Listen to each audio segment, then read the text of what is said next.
అందుకే అందరికీ నచ్చిందిర తన గుణం నలుగురి కోసం ఒక్కడే చేస్తాడు ప్రతిరణం ఎవ్వడికి లొంగలిది తనలోని కణం కణం ఎవ్వడికి లొంగలిది తనలో చేసే ప్రతి పనిలో నా సేవకుడు అవుతాడు మంగళగిరికి మాట ఇచ్చినదంట ఇక్కడే ఉంటానని ఆనాడు ఆంధ్ర రాష్ట్ర విభజన ఆంధ్రులు కోరింది కాదు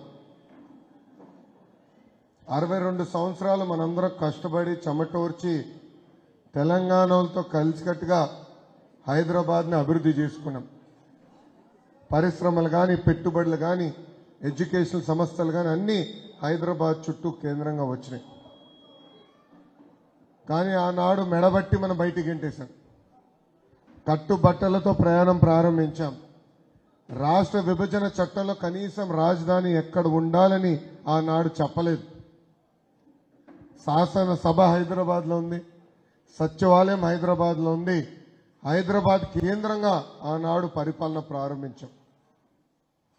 కానీ తెలుగుదేశం, జనసేన, భారతీయ జనతా పార్టీ ప్రభుత్వం ఏర్పడిన వెంటనే హైదరాబాద్ శాసనసభ సాక్షిగా ఒకే రాష్ట్రం, ఒకే రాజధాని ఉండాలి, అది కూడా రాష్ట్రం నడిబొడ్డున ఉండాలని అమరావతి ప్రకటించారు.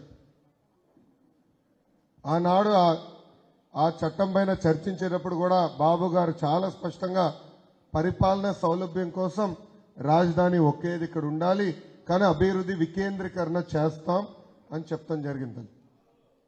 ఇప్పుడున్న ముఖ్యమంత్రి గారు, గతంలో ప్రతిపక్ష నేత జగన్మోహన్ రెడ్డి గారు చాలా స్పష్టంగా ఇప్పటికే చిన్న రాష్ట్రం అయ్యాం, ప్రాంతీయ విద్వేషాలు రెచ్చగొట్టడానికి నేను సిద్ధంగా లేను, అందుకే అమరావతికి సంపూర్ణ మద్దతు పలుకుతానని చెప్పారు. సో ఒక పక్కన ముఖ్యమంత్రి గారు అంటే చంద్రబాబు నాయుడు గారు, జగన్మోహన్ రెడ్డి గారు, ప్రధానమంత్రి నరేంద్ర మోడీ గారు కూడా, దాంతోపాటు పవన్ అన్న కూడా కలిసికట్టుగా ఎస్ అమరావతి 5 కోట్ల ఆంధ్రుల రాజధాని అని ప్రకటించారు. అది చూసినా రైతులకి కొండంత భరోసా వచ్చింది. ల్యాండ్ పూలింగ్కి భూములు ఇచ్చారు. మన ఇంట్లో అంటారు ఇల్లు కట్టి చూడు పెళ్లి చేసి చూడని, అలాంటిది చంద్రబాబు నాయుడు గారు ఒక రాజధాని కట్టే పనిలో పడ్డారు. ఏమో ల్యాండ్ పూలింగ్ అనేది చరిత్రలో ఎప్పుడు జరిగిన విధంగా చేశాం. మనం చూసాం వెస్ట్ బెంగాల్లో ఒక కార్ ఫ్యాక్టరీ కోసం ప్రభుత్వాలే మారిపోయినాయి.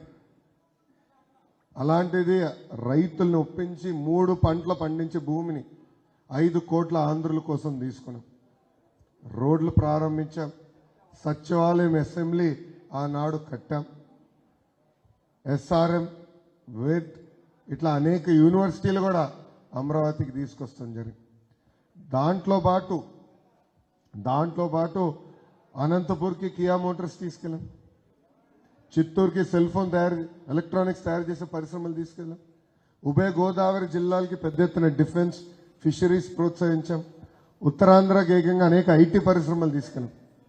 వాస్తవంగా ఎవరైనా కంప్లైంట్ చేయాలంటే అమరావతి రైతులు కంప్లైంట్ చేయాలి, ఇక్కడ ఒక్క పరిశ్రమ రాలేదు. కానీ లేదు, రాష్ట్రం మొత్తం అభివృద్ధి చెందాలి అని ఆనాడు కూడా మీరు ఎప్పుడు గొడవ చేయలేదు. అమరావతి ప్రజలు గొడవ చేయలేదు. ఇతర జిల్లాకి పరిశ్రమలు వెళ్తుంటే స్వాగతించారు. కానీ 2019 ఎన్నికల్లో ఒక్క అవకాశం మన మాయమాటలు పడి అందరూ మోసపోయారు. ఏ ముఖ్యమంత్రి అయినా ప్రమాణ స్వీకారం చేసిన తర్వాత అభివృద్ధి సంక్షేమ కార్యక్రమాలు చేస్తారు. కానీ జగన్మోహన్ రెడ్డి గారు తీసుకున్న మొదటి నిర్ణయం విధ్వంసం, అది ప్రజావేదిక కూల్చడం. మా ప్రజావేదిక అనేది మాడ్యులర్, వేరే దిక్కడికి అది తీసుకెళ్ళచ్చు. ఒక 50 లక్షలు అవుతుంది అంటే ఫౌండేషన్ అది, బట్ స్ట్రక్చర్ మొత్తం వేరే దగ్గర తీసుకెళ్ళచ్చు. కానీ కావాలని రాత్రి వచ్చి బుల్డోజర్లు, JCBలు పెట్టి ధ్వంసం చేశారు. ఆ రోజే అర్థమైంది పోలవరం నాశనం అవుతుందని. ఆ రోజే నాకు అర్థమైంది అమరావతి కూడా నాశనం అవుతుందని. నేను బాబు గారికి చెప్పా, నువ్వు ఇట్లానే అంటావులే అన్నాడు. కరెక్ట్గా 3 నెలల తర్వాత 3 ముక్కలు ఆటలు ఆడతాం మొదలుపెట్టారు. అది 3వ రాజధాని. ఎవరైనా ఆఫ్రికాను ఆదర్శంగా తీసుకుంటారా తల్లి? జగన్మోహన్ రెడ్డి గారు ఆఫ్రికాని ఆదర్శంగా తీసుకుని 3 రాజధానులు ప్రకటించారు. కర్నూలులో ఒక ఎటుకెళ్ళి ఎత్తలే, ఒక్క ఎటుకెల. కనీసం హైకోర్టు పెట్టేదానికి మన భూసేకరణ కూడా చేయాల. అమరావతి సర్వనాశనం చేశారు. విశాఖపట్నంలో ఒక వ్యక్తి ఉండేదానికి 500 కోట్ల రూపాయలతో ఖర్చు పెట్టి ప్యాలెస్ కట్టుకున్నాడు. ఇప్పుడు అది కేంద్ర ప్రభుత్వం మీరు ఎన్వైరన్మెంటల్ నిబంధనలు ఉల్లంఘించారని 3 ఆప్షన్లు ఇచ్చారు తల్లి. ఒకటే అదనంగా పన్ను స్పెషల్ ట్యాక్స్ 200 కోట్ల రూపాయలు ఆంధ్ర రాష్ట్ర ప్రభుత్వం కేంద్ర ప్రభుత్వం కట్టాలంట, లేదంటే మొత్తం తొలగించాలంట, 3వ ఆప్షన్ సగం తీసేయాలంట. అంటే ఒక్క వ్యక్తి ఉండేదానికి 500 కోట్లు కట్టేదానికి ఖర్చు పెట్టారు, 200 కోట్లు పెనాల్టీలు, అంటే 700 కోట్ల రూపాయలు ఖర్చు పెట్టారు. విశాఖపట్నానికి ఒక్క కంపెనీ తీసుకురా. ఇట్లా అడుగడుగున ఆంధ్ర రాష్ట్రాన్ని సర్వనాశనం చేశారు. అభివృద్ధి సంక్షేమం 2 కలిసికట్టుకు వెళ్ళాలండి. కానీ ఈరోజు అప్పులు చేసి సంక్షేమం చేస్తున్నాం. చాలా మంది అనుకుంటున్నారు ఏముందిలే అప్పులు చేశారు మనకి బటన్ నొక్కినాడు కదా అని. ఆయన నొక్కినాడు 2 బటన్లు తల్లి. ఒకటి 10 రూపాయలు ఇచ్చే బటన్, రెండోది 100 రూపాయలు దొబ్బేటి బటన్. దొబ్బేదంటే ఇది లేపేసేది, వేసుకునేది. ఏమా కరెంటు ఛార్జీలు 9 సార్లు పెంచాడు. బాగా వచ్చిన కరెంటు బిల్లు ఈ నెల అందరికి బాగా కాలింది.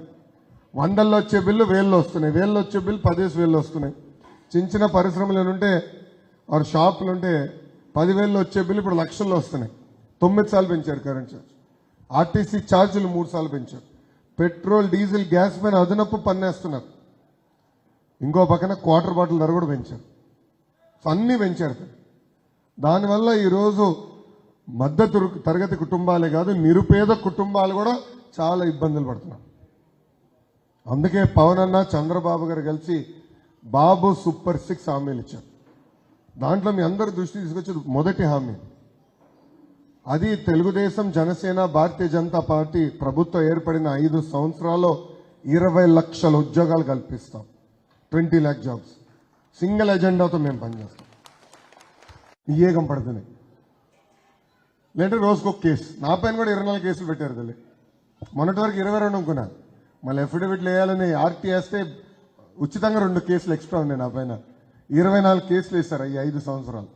అటెంప్ట్ మర్డర్ కేసు పెట్టారు నా పైన, ఎస్సీ ఎస్టీ కేసు పెట్టారు నా పైన.